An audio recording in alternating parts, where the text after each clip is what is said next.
I have the honor of introducing our next speaker, Jon Grinspan. I first came across Jon this past year, as I've been traveling throughout my native New England, researching for my next book, and after a visit to Hartford, Connecticut, found out about Jon's extraordinary book about the Wide Awakes. And as Jon will tell you, the Wide Awakes got their start in Hartford. So I immediately contacted him and went and met him downtown DC, and he's been very, very helpful for me, both to me personally and to presenting this fascinating story of the Wide Awakes.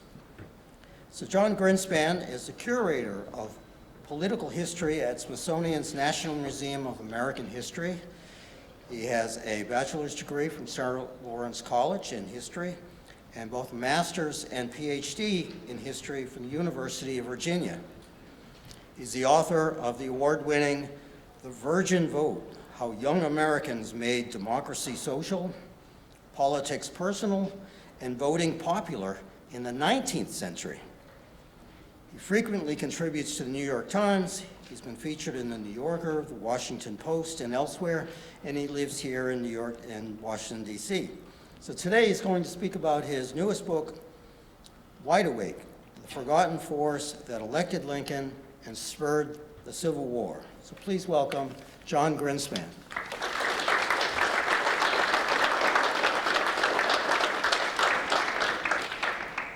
Thank you all for coming today. Thank you, David, for the introduction, and Edna for organizing this, and all of you for being here on a Saturday. As David mentioned, I work at the Smithsonian National Museum of American History, so I'm an objects guy, and usually I have objects to hide behind, and cartoons and posters and big slideshows. So without any of that today, I'm going to try to tell you a story, and I might end up marching around and acting out a little. It's nice to have the stage.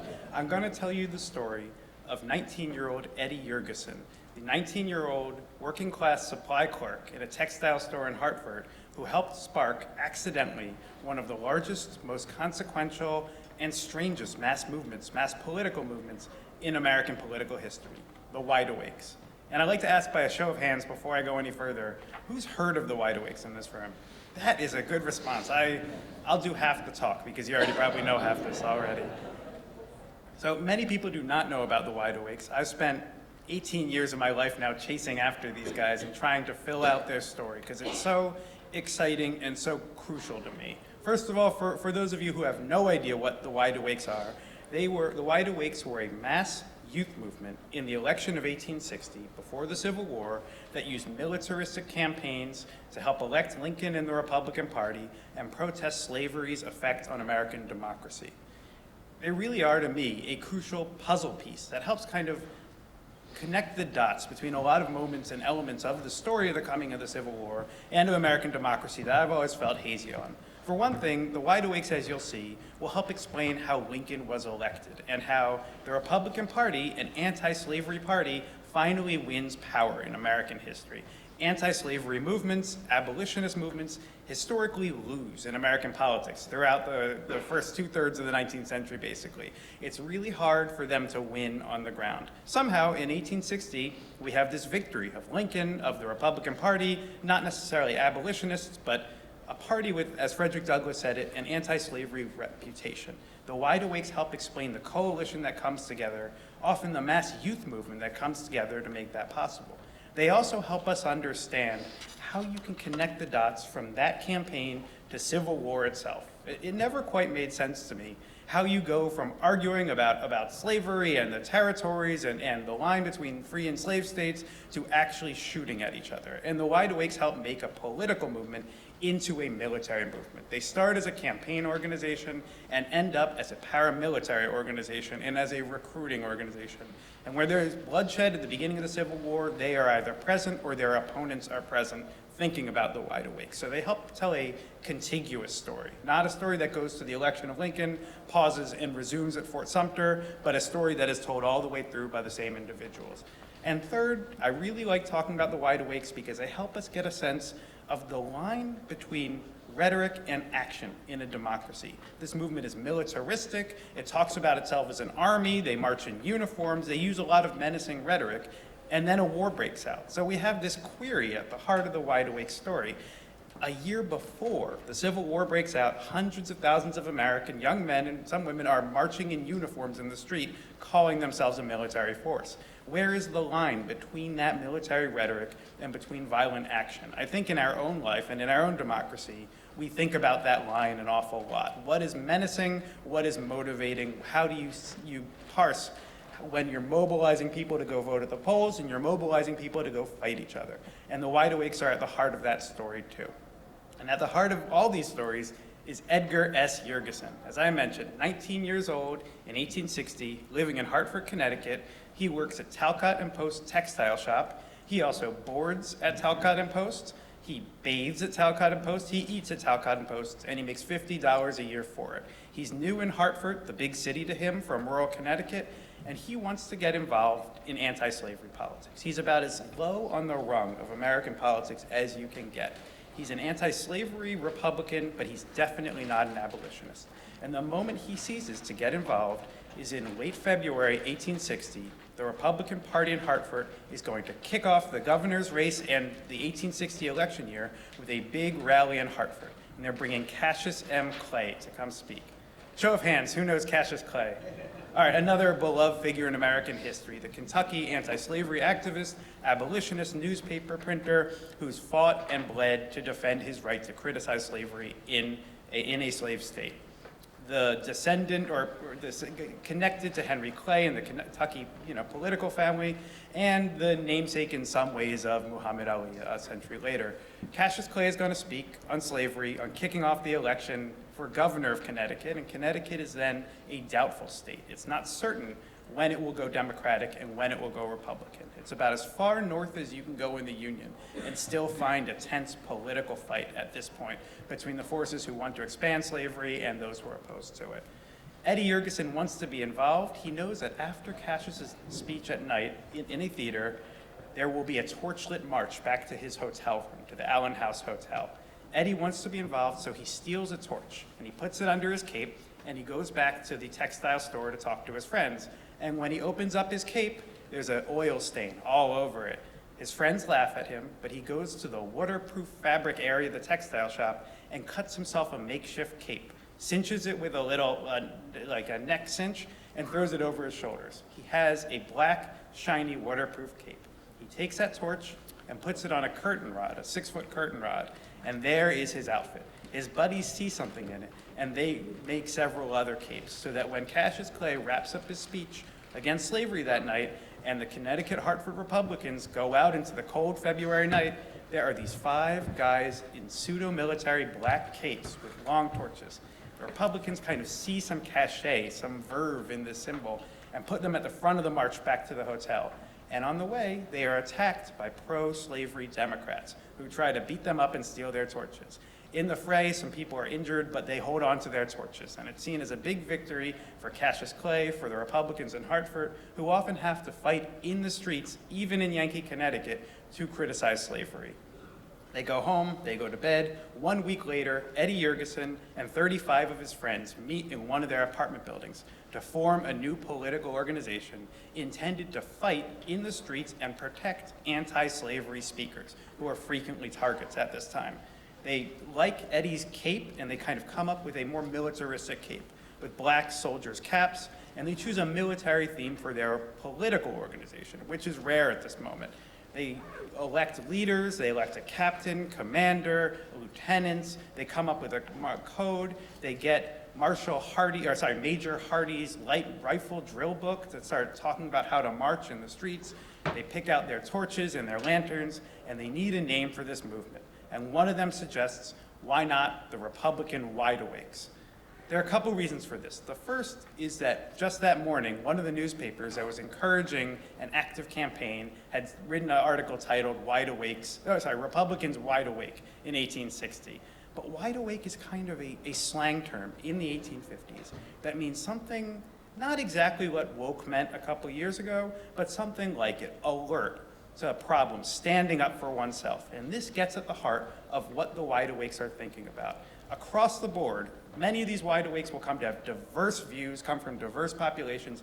They agree that they need to stand up in a kind of northern rising against the power of slavery over American democracy. Not necessarily abolition, some of them are abolitionists, some are not, but the goal is not to end slavery in Texas or Georgia or Virginia as much as it is to fight the impositions and the coercion they feel coming from slavery's power over American life.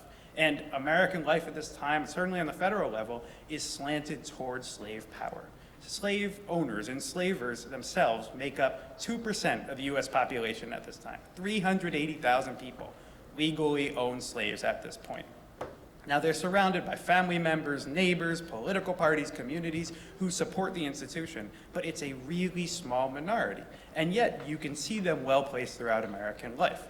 The Supreme Court justices who come up with the Dred Scott decision deciding that African Americans have no constitutional rights, 5 of the 9 of them are enslavers. 2% of the population, 5 out of 9. In Congress, the 3/5 clause that gives extra seats and extra representation for people who live in districts that hold slaves gives 30 extra congressmen to the South by 1860. And this matters not just for roll call votes, it matters for the fights that happen on Congress's floor, for the brawls, the yelling, the ugliness that you see in the Capitol in those years. And that ugliness is frequent. There are over 70 violent attacks in the Capitol and on the Capitol grounds during this era, often over slavery and enslavement. And you can see it in Kansas, you can see it in the pushing further west of enslavement, and you can see it in the Fugitive Slave Act, which is expanding expectations of slavery into Pennsylvania, into Massachusetts, into Connecticut. So again, this is not an issue of ending slavery necessarily where it already exists. This is a sense that there's a northern majority, there's a significant northern majority this period, and a tiny minority of, as they see it, aristocrats, because many of them are quite wealthy, are pushing slavery on a nation that doesn't want it. And this is what they are wide awake to. And yet, even as they're standing up against slavery in this form, Wide Awake has a third association in these years. The Wide Awakes in the 1850s are also anti-immigrant nativist gangs in northern cities. In Brooklyn, in Boston, in Philadelphia, the Wide Awakes are anti-Catholic organizations specifically. And many of these guys in Hartford, as they form this anti-slavery movement, have roots in anti-immigrant nativist politics, which just shows how muddled and complex this political world is. Anyway, they call themselves the Wide Awakes, and their motto, their militarism, their name catches fire in Connecticut. You can see clubs burbling up around the state, and in their first march, as bodyguards essentially for anti-slavery speakers, they escort Abraham Lincoln. Just by sheer dumb luck, these two electric forces in 1860, 1861 come together in Hartford.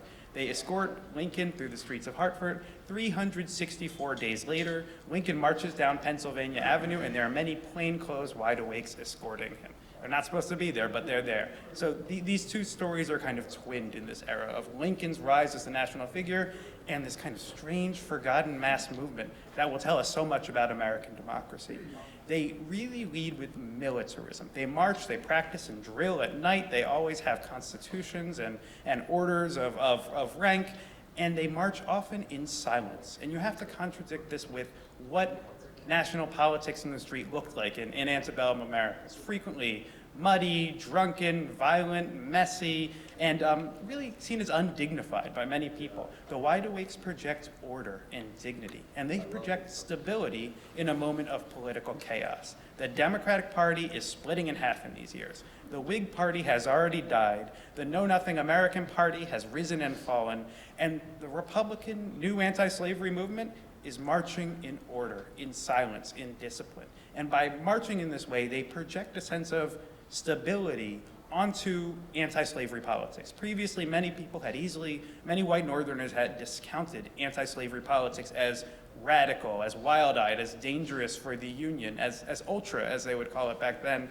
The Wide Awakes seem competent, stable, calm, but also manly and military and capable of defending themselves. And this is a kind of a cultural vibe and a physical symbol that people really appreciate.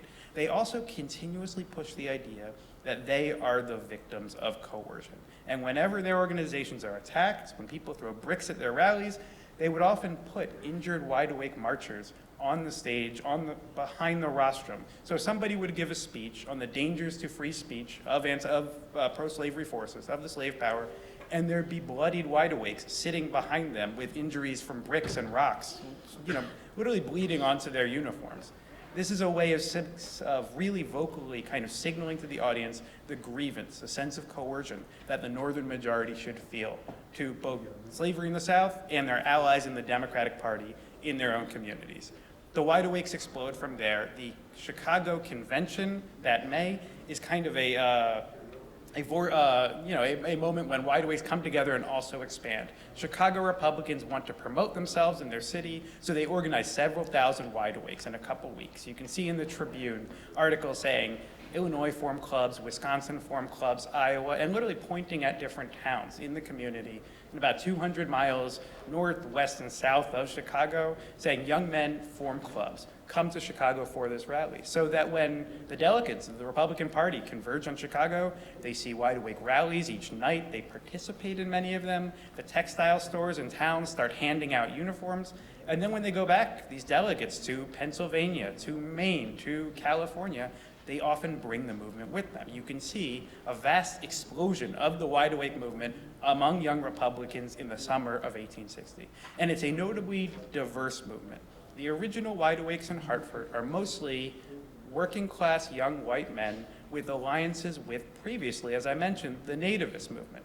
But at the same time, in other parts of the nation, large numbers of recent immigrants are signing up. German and Scandinavian immigrants, 48ers who'd been involved in the revolutions in 1848 in Germany and in Central Europe, are signing up in wide awake companies in St. Louis, in Cincinnati, in Chicago, and Philadelphia in large numbers. So you have a movement that is bringing together recent German immigrants, radicals, with conservative know-nothings from Hartford, from Philadelphia, from Baltimore. You really see people who were at each other's throats 5 years before aligning in this movement. You have abolitionists and even women's rights activists in upstate New York and Massachusetts signing up. You get a couple female companies. Elizabeth Cady Stanton and Susan B. Anthony form a female auxiliary in Seneca Falls. And you even start to see African-American clubs by the fall. First in Oberlin, Ohio, which is always kind of the exception to the rule of American political life, John Mercer Langston, who becomes a Reconstruction congressman and is one of the few African-American lawyers in Ohio, forms a wide-awake company there that's mixed race. And then Lewis Hayden, who's a fugitive enslaved person, kind of head of the Boston community, from Kentucky originally, forms African-American wide-awake company in Boston. So you have hundreds of men, African-American men, in military uniforms marching at partisan rallies. This is a really bold move for populations who can barely assemble often in public without being assaulted by mobs, and now they're marching in military lockstep, allied with white Republicans. It's brave to turn out that way, and it's brave to trust the Republican Party, which is by no means a party that is thinking at this point about really equality. They see a greater good. So you have this large, expanding, diverse movement. People come to believe that there are 500,000 wide awakes in America at this point. There are 31 million people in America, so that would be the equivalent today of a movement of 5 million Americans. We have not seen an organized movement of 5 million people with membership in an organization in our lifetimes, really. The Black Panthers had 5,000 people probably in their movement. The Wide Awakes have 500,000. And that's just one comparison. None of the mass movements in our history, in our lifetime, have reached that level. However, 500,000 is probably an exaggeration. It's probably a couple 100,000, but it would still be the equivalent of a movement of millions of people today. Marching throughout the North, throughout the West. They show up in Northern California, not just San Francisco and Sacramento, but in Healdsburg and Folsom and these small towns in the woods of Northern California. You see them even trickling into the upper North. In Washington, D.C., in Baltimore, in Wheeling, in St. Louis, in cities that still maintain slavery and see themselves as Southern, you get wide-awake companies that have to fight every time they march. In Baltimore, there's basically violence every time the Baltimore wide-awakes show up on the street. In St. Louis, they order torches with lead cores so they can use them as clubs when they get into fights.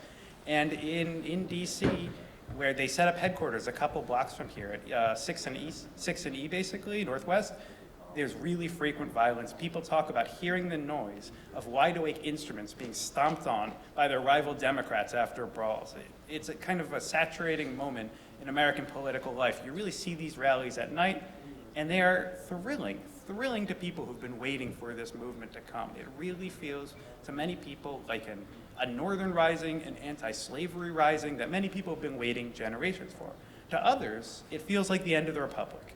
There are certainly northern Democrats who make the legitimate case, I think, that this militarism is crossing a line in American democracy, that this is an unprecedented menace, that you can run a campaign, you can march, you can use torches, but by using their military rhetoric, by calling themselves an army, they are crossing an invisible line in American democracy, pushing it into violence.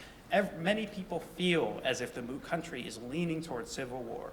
John Brown's raid had happened just a year before, and now here you have these guys in military uniforms as a partisan paramilitary force marching in America's streets. It is deeply upsetting legitimately to some people, even as they push this cause that we might admire today. And there are others who just see them as a rival violent force and start to organize offset clubs, as they called them. In the North and in the South, they organize their own clubs. Minutemen clubs, bell ringers for John Bell's Constitutional Union, chloroformers to put the wide awakes back to sleep in Brooklyn. They really start to pop up along the same model, but they rarely kind of project the same militarism and order that the wide awakes maintain. Washington, D.C. and Baltimore, you see the emergence of the National Volunteers, which is a kind of shadowy organization of Southern Democrats who say they're organized to fight the wide awakes when Lincoln comes south to be inaugurated. The election hasn't happened yet. Certainly secession and Fort Sumter haven't happened yet. And there are people in Washington and in Baltimore saying, we are here to fight the wide awakes if we see them in our southern streets. And they see themselves as Southern Democrats. And a number of them, it turns out from a congressional investigation, are also Capitol Police officers. That's their day job. Their night job is getting ready to fight the inauguree as he comes down. So we get to the election. Oh, one other thing. Lincoln is a little skeptical of this movement. It's really hard for established Republican leaders to play nice with these 19-year-old kids in the street. The wide awakes are extremely exuberant and they're a grassroots movement, and they show up at politicians' houses. They show up at William Henry Seward's house and wake him up with bonfires, and they show up at Susan B. Anthony's house and kind of scare her with serenades and brass bands. A lot of these politicians tell the wide awakes to go back to sleep. Some of them realize the benefit and learn how to kind of play nicely with this youthful mass movement. Seward has a great sense of humor. He learns to kind of court them. Carl Schurz in the West is really good at playing to wide awakes. Lincoln is in a bind because as the nominee, he's not supposed to campaign. It's seen as kind of craven and desperate for a candidate to campaign in these years. Stephen Douglas does it, and he's laughed at quite a bit for it. Lincoln is staying put and trying to stay quiet in Springfield, but these wide awakes keep coming to his door and demanding speeches and sending him letters telling him he's now an honorary wide awake in their club or whatever. Lincoln does in a couple letters suggest that he thinks it's the wrong way to organize. He, as kind of a classic 19th century politician, believes that what he calls counting noses is the way to run a race. You buttonhole individual doubtful voters and you talk them quietly into joining your side. In the saloon, at church, wherever it might be, you work in the community, maybe through patronage, maybe through promises. He kind of sees, as we can see in a few letters, this sense of these big, silly monster rallies at midnight with fireworks and uniforms as kind of beside the point of the actual work of campaigning. But he's quiet about it. He doesn't tell the wide awakes to go home. In November, as you all probably know, Lincoln wins. 39% of the popular vote, 59% of the electoral vote. It's a really solid win in a four-way race. I'm not going to argue that the wide awakes caused Lincoln to win, but you can see that the places he does better than previous Republican candidate is in the lower north, where the wide awakes were particularly strong. In Illinois, in Indiana, in Pennsylvania, in California, particularly among young voters, among new, young, rural voters in what is considered Western states then, in the lower north, that's Lincoln's big advantage that puts him over the top. This is the community where the wide awakes are most popular, and where in August, September, October, 1860, there seemed to be wide awake rallies every day in central Illinois or central Pennsylvania. So we could say there's a correlation between the populations that vote for Lincoln and the populations that go towards the wide awakes. But almost more importantly, the wide awakes embody, as Horace Greeley says it, and exemplify the election for many people. because Lincoln is particularly quiet, and because honestly he's still not all that well known. He is a one-term congressman from Illinois. Many people look to the Wide Awakes as the victor of the election. They're so striking, they're so iconic, they're so noisy that you can see people say, the Wide Awakes just won the election. A militaristic force, if you're opposed to them, a partisan paramilitary force is taking control of this democracy. And as the mechanisms of secession begin in November and December 1860, people frequently invoke the Wide Awakes. And as you know, secession begins really quickly. Southern states, South Carolina in the lead, call secession conventions. They kick out free African Americans and federal employees. They allocate funds for defense. And they often invoke the Wide Awakes. In fact, when South Carolina, the secession convention votes to secede in December, one of the people mentions the Wide Awakes in speeches that night. He says, we should not secede in dark like the Wide Awakes, because basically that's a bad political motto. We should secede tomorrow morning where everyone can see us. So they're still thinking about the Wide Awakes, even as they move into secession and civil war. When secession commissioners go to upper southern states to argue that they should secede too, in Virginia, throughout the kind of upper South and middle South, they invoke the Wide Awakes as well. They say you cannot stay in a republic with a partisan mass military force coming down to invade. Henry Wise, who's the former governor of Virginia and kind of a wild-eyed individual, starts telling people in Virginia that the Wide Awakes will invade, that we will be cut to pieces. He says that Wide Awake Marines are poised to invade Norfolk. There are no Wide Awake Marines. This is entirely bogus misinformation and disinformation. But it scares people. And one of the big questions of secession has always been, it seems to be a really small population that actually wants secession in November in 1860. And by the time you get through the next several months, it becomes a, if not majority cause, certainly more popular cause. The Wide Awakes help scare a lot of moderate, still Union-believing in Southerners out of the Union. Misinformation, disinformation about them is a really key lever in getting people to secede, saying the North has already broken this union. They've broken our constitutional compact by arming and marching in the streets. The Wide Awakes are not usually armed, but you can say they are when you're 500 miles away and no one has seen a Wide Awake. So through these political bubbles, through these networks of misinformation, people really use the Wide Awakes in the South as a way to kind of lean Southern states out of the Union. At the same time, in the Union and in the North, other people are wondering if they can use the Wide Awakes in the opposite direction. Some political clubs disband the day after Lincoln's elected, as political clubs kind of usually did back then, but others stay on. Some begin to arm. Some reform as militias. Some say we were previously political and not military. Now we are military and not political. And people begin to write to Lincoln, including military figures like David Hunter and original Wide Awakes like George Bazell in Connecticut, saying, we can arm the Wide Awakes and we can be there with you. We can go to southern states to intimidate people into staying. We can march with you to be inaugurated as an army of inauguration. He gets many letters like this. There's no evidence of Lincoln saying, don't do this. But the word is put out by John Hay, one of his young secretaries, and by William S. Wood, who plans Lincoln's trip from Springfield to D.C., that the Wide Awakes should not go with Lincoln to D.C. They shouldn't even turn out along the way. They do turn out, but they are really kind of quietly stood down at this moment when civil war is breaking out and the Republican Party has a mass force of young, angry, uniformed, drilled men. This could be a potential Praetorian Guard to protect Lincoln when he goes through Baltimore, or a military force. But I think Lincoln sees the threat to Union the Wide Awakes pose. He knows he can't win this war without the border states. He wants God on his side, but he must have Kentucky, as he maybe said. It's that kind of thing. He needs Northern Democrats as well. And the last thing he should be doing is marching around with a paramilitary partisan Republican force. So the Wide Awakes are kind of stood down publicly, but when war begins to break out, they're very present. First, when the first bloodshed of the Civil War happens in the Pratt Street riot in Baltimore. Fort Sumter begins the war, no question there. No one is killed at Fort Sumter. The first bloodshed is as troops from Massachusetts are marching through Baltimore. And the organization that kind of gets up the riot to attack Massachusetts troops in the streets of Baltimore is the National Volunteers. That same offset club I mentioned earlier in Baltimore and DC, they're the ones who get up the first violence. And that's in Baltimore. On the other side of the Republic, in St. Louis, the second bloodshed of the Civil War, militarized wide awakes have been organized into US forces, attack a Confederate camp or a proto-Confederate camp, and in the process of marching them through St. Louis, massacre 30 people. So everywhere the fighting really begins, the bloodshed really begins, it's not yet battlefields and sabers, it's people throwing paving stones and bricks and bottles and shooting into crowds, and kind of escalation of the mounting political violence that the Wide Awakes were originally organized to put down.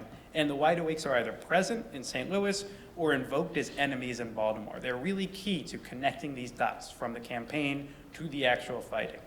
Wide Awakes sign up to fight in the war in the Union effort in huge numbers in April and May 1861. Whole companies sign up. Wide Awake captains become captains of volunteer militia. The original Hartford Wide Awakes sign up in extremely large numbers. We can't say for sure because we have no full accounting of all the Wide Awakes in America, but something like 50% of military-aged Northern men fight in the war at one time or another. I'd say anecdotally, probably 3/4 of Wide Awakes serve in the war, many of them in the really early period of signing up. Eddie Jurgensen, who's 19, is all set to sign up, and his mother writes him a letter saying, "Nobody loves you more than I do, don't sign up. You're gonna get yellow fever down there and die, do not sign up." And he listens to his mother for 2 whole years and then signs up and fights through the rest of the war, the head of a USCT unit. The Wide Awakes after the war kind of inherit the nation. If you think of the Gilded Age leaders of the nation, you think of these bearded Ohioans and New Yorkers who really run the Yankee Leviathan after the war. Many of them had been Wide Awakes. 5 of the 9 presidents from the rest of the century either were members of the Wide Awake movement or spoke to Wide Awake rallies in 1860. Many, bank presidents, senators, cabinet members, congresspeople come from the Wide Awakes through into the Union Army and then into elite leadership after that. Eddie Jurgensen is probably the best story there. Eddie Jurgensen forms the original club, comes up with the original torch and cape, goes on to become one of the most famous interior designers in late 19th century America. He redecorates Thomas Edison's house, Theodore Roosevelt's house, and in the early 1890s, he redecorates the White House. He gives it the first electricity it's ever had and new drapery. So the guy who in 1860 is designing capes and torches for the Wide Awakes, in the 1890s is redesigning the White House's lighting and their drapery. And he's doing so at the behest of Benjamin Harrison, who himself was a Wide Awake in 1860. These people are kind of threaded all throughout elite life in the late 19th century. They become many of the people Professor Sinha was kind of referring to, whose politics kind of arc over the rest of the century. And Jurgensen has one last interesting connection to this space. He becomes a collector of Civil War objects and icons. And in his house on Asylum Avenue in Hartford, he has kind of a little shrine where he displays his favorite objects. He has his original handmade Wide Awake cape. He has his nicer Wide Awake cape that they come up with when they design the mass movement. And he collects the flag that was hanging over Lincoln's left shoulder when he was assassinated at Ford's Theater in 1865. So you can tell in this one room in the late 1890s, the story of the Civil War, from that first cape to the mass movement to the murder and martyrdom of Abraham Lincoln, through the life of this 19-year-old guy who starts one of the biggest and most significant mass movements in our history. I love talking Wide Awakes. I'd talk Wide Awakes all day, but I think maybe I should stop talking and answer some questions.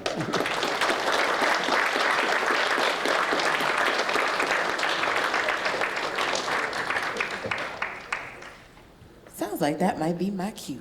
All right, John, you ready? I'm ready. Yes, absolutely. So, the Wide Awakes could almost be compared to social media influencers of today's time. Do you see any similarities to groups that have come up in today's political times to the Wide Awakes of 1860s? I see so many similarities that it's hard to keep my mouth shut about them because sometimes you see a really strong link and sometimes it just seems like something aligned. There are a couple things. First of all, the way the Wide Awakes made anti-slavery seem dynamic and aggressive and masculine for many moderates at the time reminded me a little bit of, in this last presidential campaign, the use of ultimate fighting and all these other things to kind of click in with manliness in a way. I think we saw this in the 2024 race, and you saw it with the Wide Awakes. They would get bare-knuckle boxers to march with them to kind of invoke the toughness they were trying to exude. But in many ways, the newspaper network is the best parallel to the kind of the social media network of today.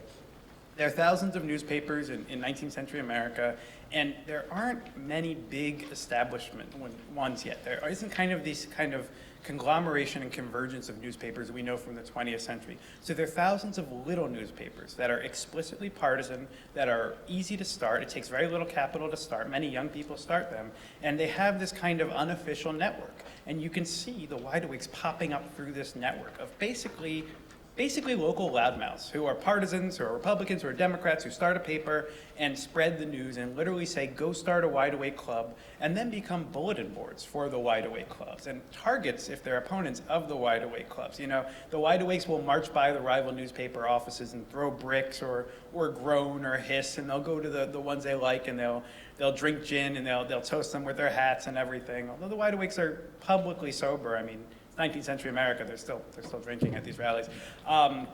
It does kind of line up the way you have this network, this unofficial network that's dispersed and not necessarily run by any party machinery, but spreads the word and popularizes the movement. And you can really, through newspaper databases today, just trace this movement burgeoning up, popping up in Connecticut, and then it'll bump up into in Massachusetts, and then you'll see a little in Pennsylvania, and then Illinois will start spreading it, and you can see it up in Wisconsin and out in Iowa, and you can really map and trace the expansion of this movement along the information technology networks of the time.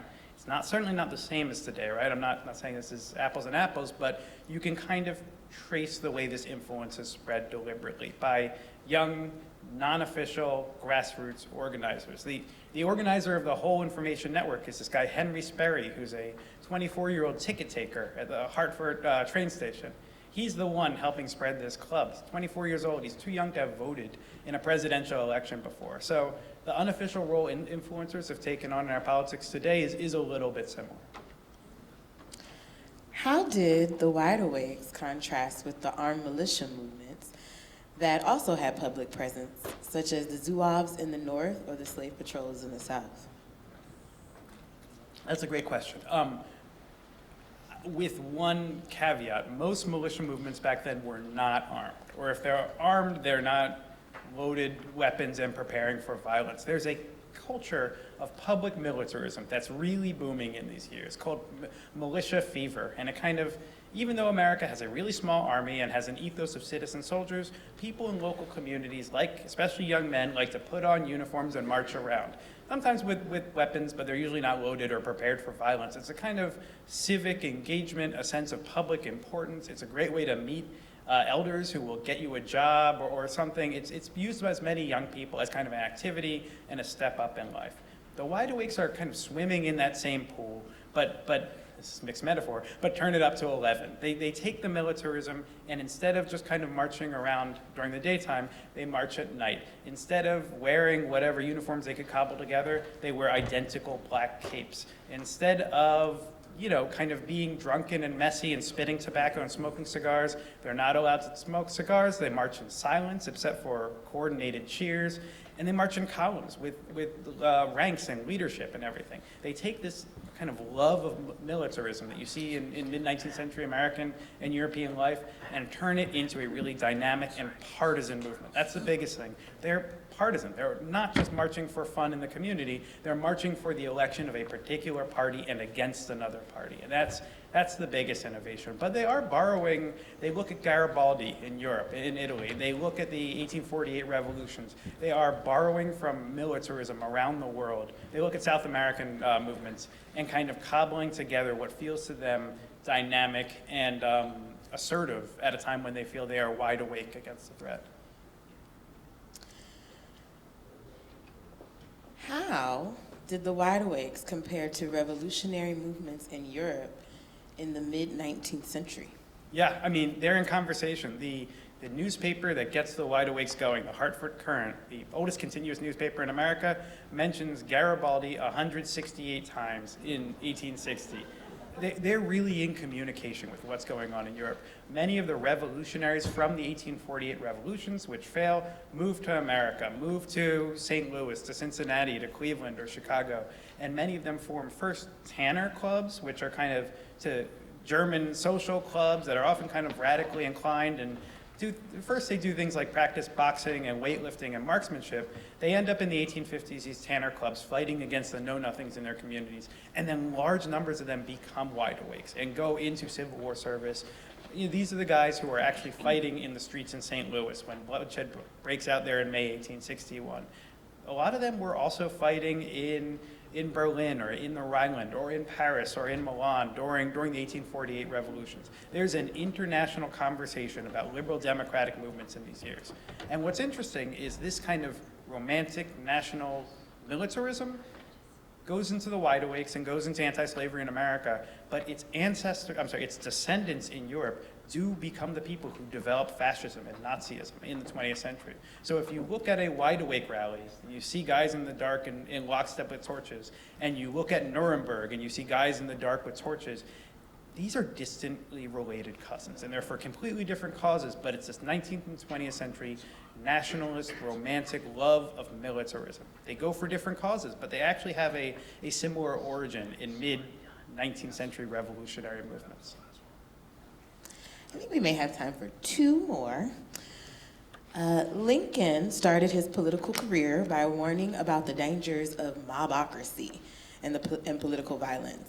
Did he ever criticize the wide awakes in these terms? Lincoln never says anything publicly against the wide awakes. He's always very nice to people who write him, even when they write him crackpot ideas. Even when Major General David Hunter suggests getting 100,000 wide awakes and marching on D.C. in the secession winter, which is a bad idea, Lincoln writes him back and says, well, we'll have to see how events unfold.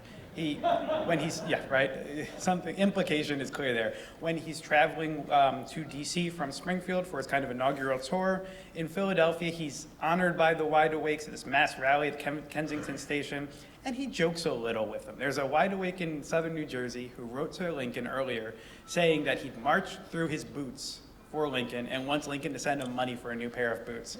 And Lincoln mentions this guy and kind of joshes with him and says he marched in every rally 100 times every minute and he founded the movement and kind of has a little bit of fun with the wide awakes.